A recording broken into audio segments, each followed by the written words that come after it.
Les violences scolaires, l'attitude de Jean-Luc Mélenchon, l'avenir de la REM, La République En Marche, et l'avenir de l'Europe aussi, beaucoup l'avenir de l'Europe. C'est avec Nathalie Loiseau que nous sommes ce matin, qui est la ministre chargée des Affaires européennes.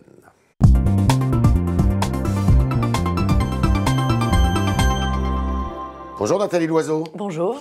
Qu'est-ce qu'on fait contre les violences scolaires? Tout le monde a en tête cette enseignante braquée par un jeune lycéen ce week-end, enfin la semaine dernière, à Créteil, avec une arme factice, mais enfin, les faits sont là.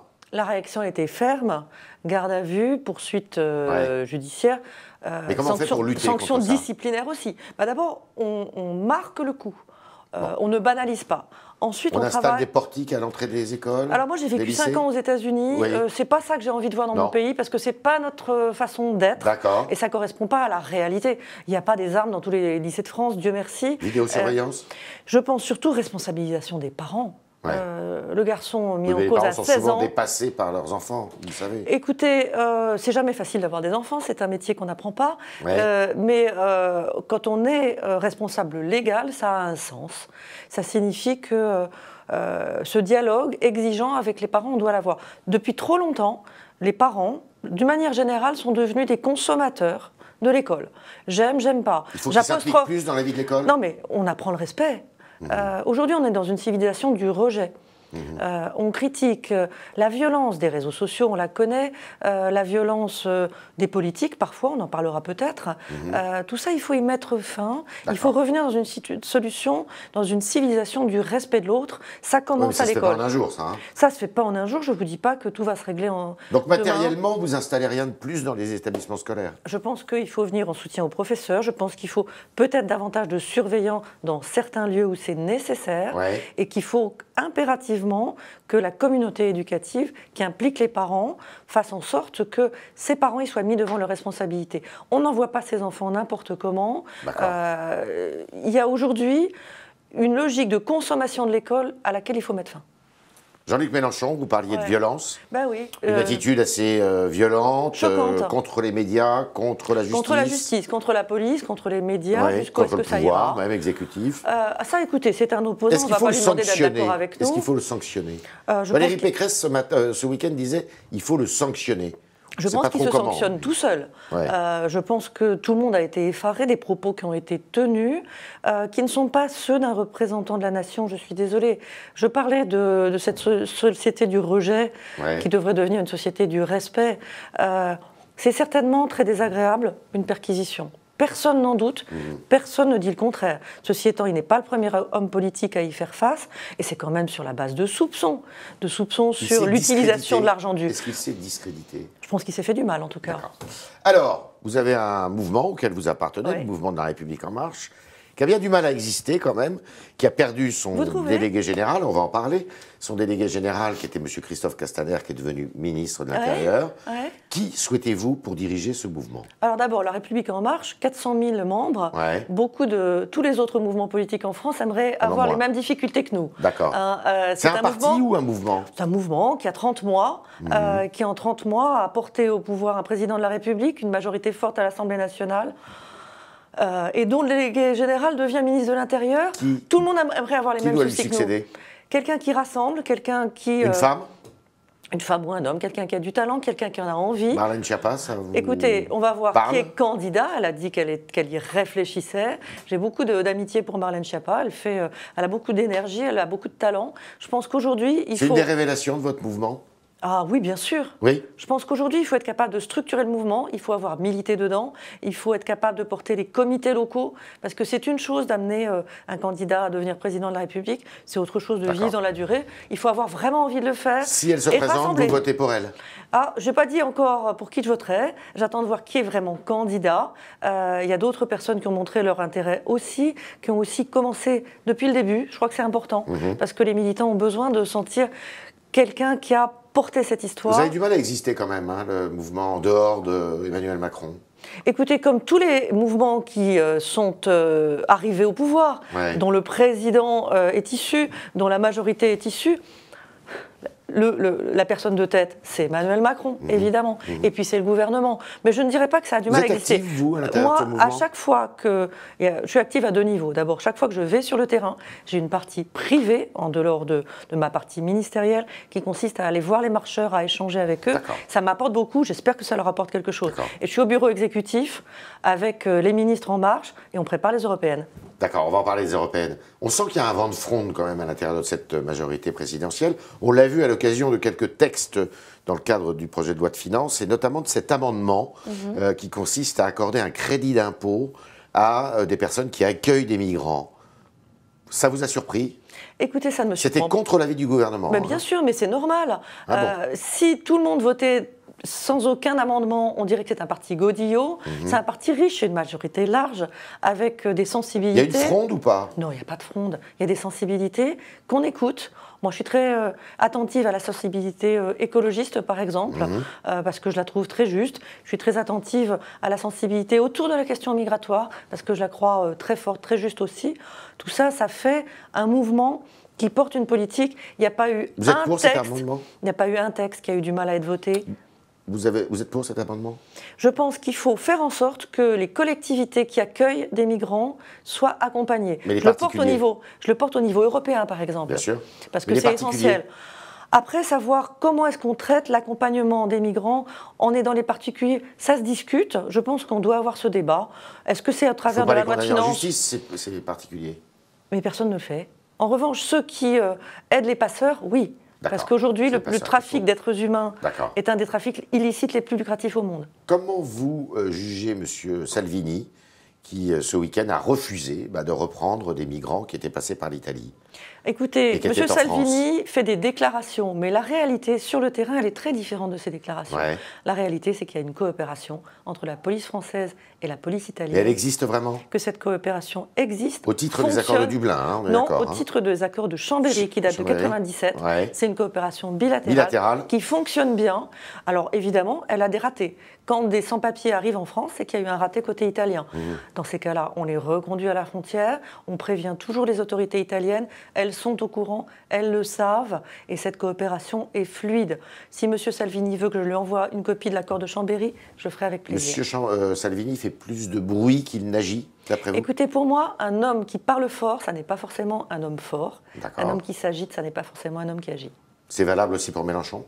C'est valable pour une certaine façon de faire de la politique tribunicienne, parfois avec talent, parfois avec des débordements. Bon, vous êtes inquiète pour l'avenir de l'Europe ? Oui. On voit là, on parle de Salvini en Italie, on voit la Pologne aussi qui vous inquiète beaucoup. Enfin, en tous les cas, la France est très inquiète sur l'avenir de la Pologne. Je suis inquiète à chaque fois qu'il y a un débordement, qu'on s'éloigne des valeurs fondamentales de l'Union européenne. Ce sont des gouvernements illibéraux. C'est ce qu'ils disent. Et une démocratie libérale, ça n'est déjà plus vraiment une démocratie. C'est une forme de démagogie qui consiste à considérer qu'une fois qu'on a la majorité, on peut réduire les libertés. Ce n'est pas ça, les valeurs de l'Union européenne. L'Europe est en train de régresser aujourd'hui. L'Europe, nous ne devons plus la laisser régresser. On a fermé les yeux trop longtemps. Gauche et droite confondues, il y a eu des logiques de bloc au Parlement européen pour faire nombre. La droite traditionnelle a considéré qu'elle devait avoir dans ses rangs des Hongrois qui ont décidé, par exemple, qu'il était interdit à des SDF de dormir dans la rue. Ça n'est pas les valeurs de l'Union européenne. À gauche aussi, pour faire nombre, on a accepté de faire un chemin avec des partis dont les pratiques n'étaient pas compatibles. Écoutez, la lutte contre la corruption en Roumanie aujourd'hui recule. Le parti au pouvoir, sa majorité socialiste, fait voter des lois pour qu'il soit de plus en plus dur de lutter contre les mafias et contre les corrompus. Ça n'est pas les valeurs de l'Union européenne. Ça n'est pas comme ça, ça n'est pas pour ça qu'on s'est mis ensemble. Et comment on lutte contre ça ? En ayant un vrai projet progressiste, en travaillant... Vous êtes dans l'opposition progressiste nationaliste, on va dire, ou souverainiste ? Elle existe. Moi, quand je vois Madame Le Pen se précipiter auprès de M. Salvini, alors qu'ils n'ont rien en commun sur le programme, puisque M. Salvini voudrait qu'on prenne tous les migrants qui sont en Italie en France, et que Mme Le Pen ne veut en prendre aucun. C'est de la posture et c'est de l'imposture. Mais il y a, ils le disent ensemble, une volonté de faire une ligue des ligues, de prendre demain le pouvoir au sein de l'Union européenne. Je lutte contre ça. Vous redoutez qu'ils obtiennent la majorité au Parlement européen, tous ces Je mouvements. me souviens qu'en 2014... Ou une minorité de blocage aussi, c'est possible. Je me souviens qu'en 2014, en France, le premier parti issu des européennes, c'est le Front National. Je n'ai de leçon à donner à personne, mais je trouve que le combat n'a pas été mené avec assez de vigueur jusqu'à maintenant. Il l'est aujourd'hui. Vous allez le mener avec vigueur dans le cadre des élections? Sans aucun doute. Et on le mène déjà au jour le jour dans le fonctionnement de l'Union européenne. Il y a des choses qui ne sont pas acceptables. Aujourd'hui, la Pologne passe régulièrement en audition devant le Conseil des ministres de l'Union européenne parce qu'on a décidé de dire stop. C'est quelle union que vous voulez, vous? Une union des nations? C'est une union qui répondent aux inquiétudes et aux besoins des Européens. Je ne suis pas une fédéraliste béate, je prends les solutions pragmatiques quand elles fonctionnent. On nous avait dit, par exemple, l'Europe sociale n'existe pas, regardez les traités ne prévoient pas une compétence européenne sur les questions sociales. Et pourtant, en un an, on est revenu sur le régime des travailleurs détachés, on a commencé à lutter efficacement contre le dumping social. Tout le monde, y compris les plus fédéralistes, nous avait dit c'est pas possible, on y est arrivé. On nous avait dit les compétences de défense, n'y comptez pas, il n'y aura jamais d'argent européen pour mettre ensemble nos efforts de recherche, de développement en matière de défense. Ça y est, ça commence en 2019. Pas de fatalisme, des solutions pragmatiques qui répondent aux besoins. Les élections qui ont lieu dans quelques mois, donc européennes, il était question qu'il y ait un axe central, c'était un peu ce que disait Alain Juppé, qui était partagé par Emmanuel Macron. Il aura lieu, cet axe central, il peut se faire? À partir du moment où on a les mêmes inquiétudes et les mêmes envies, autant y aller ensemble. Il doit arriver en tête, cet axe central? Oui. Bien sûr. Il arrivera en tête? C'est notre objectif. Combien? On verra. Bon. Le maximum. Pour le conduire? Pour le conduire, une équipe de gens qui ont vraiment envie de travailler sur les questions européennes. Pas des recalés des scrutins précédents, pas des récompensés de la veille, pas des vieilles gloires que je ne vois soit jamais à Strasbourg, soit uniquement pour venir toucher leur indemnité. Ça peut pas être Alain Juppé lui-même, alors? Écoutez, il a dit qu'il n'était pas preneur, mais j'étais avec lui il y a peu de temps à Bordeaux. Il l'a dit comme je l'avais dit, on ne s'était pas concerté. Entre lui et moi, sur l'Europe, il n'y a pas eu une feuille de papier à cigarette. Une femme pour diriger cette liste ou un homme? Quelqu'un qui a envie d'y aller. Pas grave, ça. Non. Le Brexit, ça aura lieu de façon douce ou hard? Alors, tout est sur la table pour avoir un accord de retrait. Quand est-ce qu'on aura cet accord de retrait? Sauf la volonté politique britannique. Ouais. Il faut que ce soit avant Noël, parce qu'il faut que ce soit ratifié ensuite par le Parlement britannique et par le Parlement européen. Maintenant, Madame May, la balle est dans son camp. Tout le travail technique a été fait formidablement par Michel Barnier. Toutes les solutions techniques existent. Est-ce que la volonté politique britannique existe? Je l'espère, je le souhaite. Nous sommes prêts à accompagner. C'est quoi la pierre d'achoppement principale? C'est la question de l'Irlande. Ouais. Et ce n'est pas une question technique ou marginale. C'est à la fois faire vivre un accord de paix en Irlande du Nord. N'oublions jamais que la paix en Irlande est revenue parce que l'Union européenne était là pour l'accompagner. Et puis aussi parce que demain, la frontière avec le marché unique européen se trouvera entre la République d'Irlande et l'Irlande du Nord. Et il est hors de question que le départ des Britanniques se traduise par un affaiblissement de l'Union européenne. Ils ont choisi de partir, nous n'avons pas choisi de changer. D'accord. Nous sommes avec Nathalie Loiseau et on continue à parler d'Europe et d'autres choses d'ailleurs avec vous, chers internautes, et Valentin Pilate qui nous a rejoint dans le studio.